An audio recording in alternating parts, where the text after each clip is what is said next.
15 ലക്ഷത്തിലധികം വിശ്വാസികൾ ഹജ്ജ് കർമ്മത്തിനായി മക്കയിൽ. കർമ്മങ്ങൾക്ക് ഇന്ന് തുടക്കം. മധ്യപൂർവേഷ്യയിലെ സംഘർഷങ്ങളും യാത്രാ തടസ്സങ്ങളും നിലനിൽക്കുന്ന സാഹചര്യത്തിലും ഹജ്ജിനായി 15 ലക്ഷത്തിലധികം തീർത്ഥാടകർ സൗദി അറേബ്യയിലെത്തി. വിശ്വാസത്തിൻ്റെയും ഐക്യത്തിൻ്റെയും ആത്മീയ സമർപ്പണത്തിൻ്റെയും ശക്തമായ പ്രതിഫലനമാണ് ഇത്.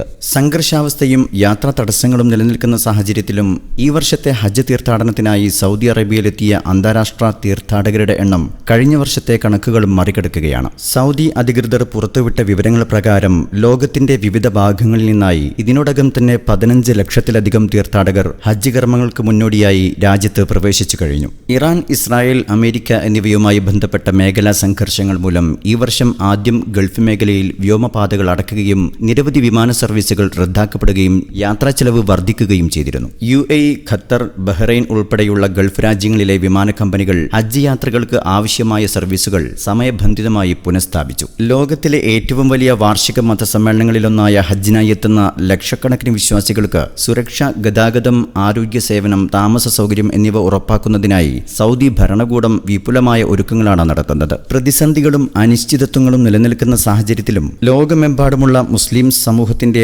ആത്മീയ പ്രതിബദ്ധതയും വിശ്വാസ ശക്തിയും തെളിയിക്കുന്നതാണ് ഈ വർഷത്തെ വലിയ ജനപങ്കാളിത്തം. ഒമാൻ അടക്കമുള്ള ഗൾഫ് രാജ്യങ്ങളിൽ നാളെ ബലിപെരുന്നാൾ ആഘോഷിക്കും. Jaleel Madavoor, KMIC news.